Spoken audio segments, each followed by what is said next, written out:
The Soviet-Afghan War, also known as the Afghan Conflict, was a 9-year conflict that began in 1979 when the Soviet Union invaded Afghanistan. The war was sparked by the Soviet Union's desire to prop up a communist government in Afghanistan and to expand its influence in the region. However, the invasion was met with fierce resistance from the Afghan people, who were backed by the United States, Pakistan, and other anti-Soviet nations. Despite their superior military might, the Soviets found themselves bogged down in a bloody and costly conflict. The war became a quagmire for the Soviet Union, draining its resources and eroding its international reputation. In 1989, the Soviets withdrew their troops from Afghanistan, defeated and demoralized.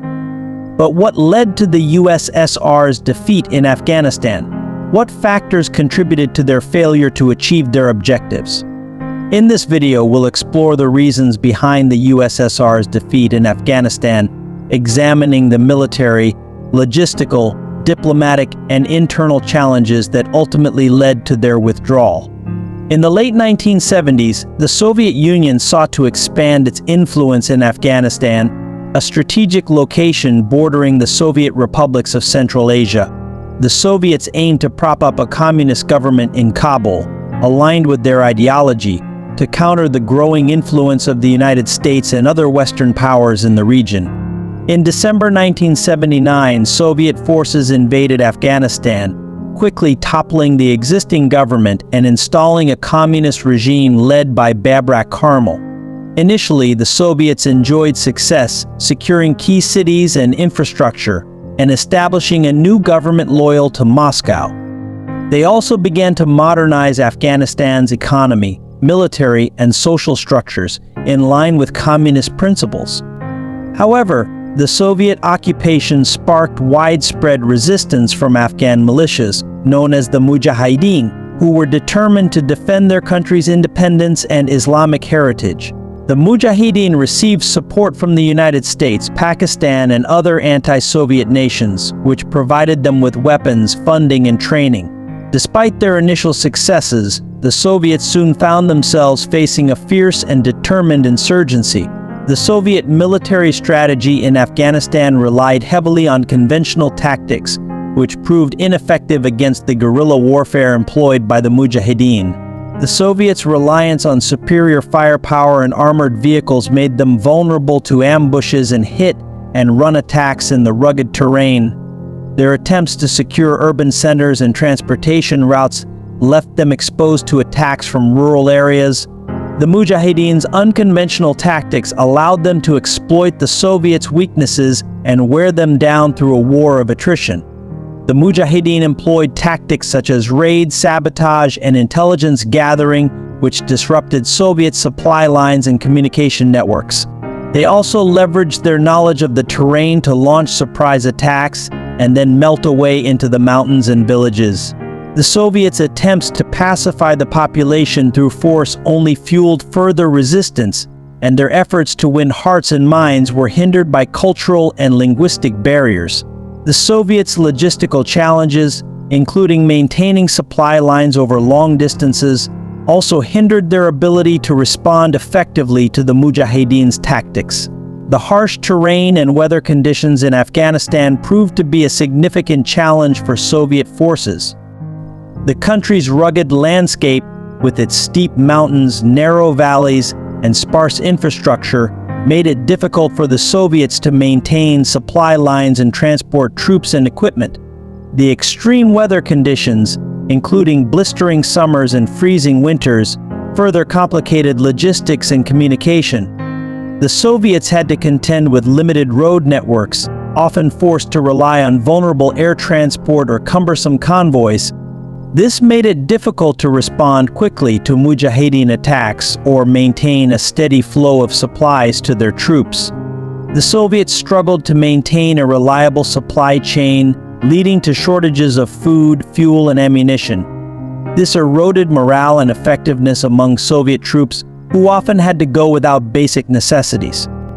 As casualties mounted and victories proved elusive, Soviet troops began to question the purpose of their mission and the competence of their leaders. The logistical challenges contributed to a decline in morale, which further weakened the Soviet position in Afghanistan. The United States and Pakistan provided significant support to the Mujahideen, including weapons, funding, and training. This assistance enabled the Mujahideen to intensify their resistance against the Soviet occupation, exploiting the Soviets' weaknesses and vulnerabilities. The US and Pakistani support allowed the Mujahideen to acquire advanced weaponry such as Stinger missiles, which proved effective against Soviet aircraft and helicopters. This support also helped to boost the morale of the Mujahideen, who felt that they had the backing of powerful international allies. Economic sanctions imposed by the United States and other Western nations further weakened the Soviet Union's position in Afghanistan. The sanctions limited the Soviet Union's access to technology, finance, and resources, making it harder for them to sustain their military campaign. The sanctions also had a broader impact on the Soviet economy, which was already struggling with stagnation and inefficiencies. The costs of the war in Afghanistan, combined with the economic sanctions, placed a significant burden on the Soviet economy, contributing to its decline. Diplomatic isolation also played a significant role in the Soviet Union's defeat in Afghanistan. The international community widely condemned the Soviet invasion, and the Soviet Union found itself increasingly isolated on the world stage. The United Nations General Assembly passed resolutions calling for Soviet withdrawal, and the Soviet Union faced criticism from countries across the globe. This diplomatic isolation eroded the Soviet Union's legitimacy and made it harder for them to justify their continued presence in Afghanistan. As the war in Afghanistan dragged on, opposition to the Soviet Union's involvement grew within the Soviet Union itself. Many Soviets began to question the war's purpose and the vast resources being devoted to it. The war was increasingly seen as a drain on the Soviet economy and a distraction from domestic problems. Dissent grew among intellectuals, artists, and even some Communist Party members who spoke out against the war and the Soviet system. The economic burdens of the war weighed heavily on the Soviet Union. The costs of maintaining a large military presence in Afghanistan, combined with the economic sanctions imposed by the West, placed a significant strain on the Soviet economy. The war effort consumed vast resources, diverting funds from domestic programs and exacerbating the Soviet Union's economic stagnation. As the economy suffered, public discontent grew, and the Soviet leadership faced increasing criticism for their handling of the war.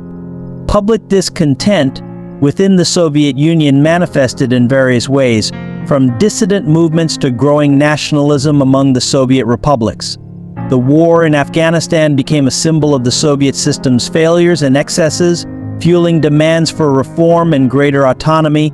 As the Soviet leadership struggled to respond to these challenges, their grip on power began to slip, ultimately contributing to the collapse of the Soviet Union.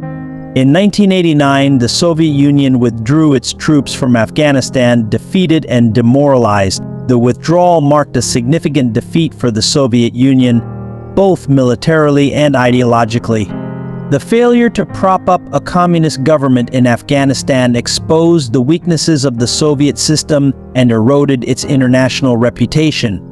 The withdrawal also marked a turning point in the Soviet Union's fortunes as it struggled to maintain control over its own republics and eventually collapsed in 1991. The collapse of the communist government in Afghanistan followed soon after the Soviet withdrawal.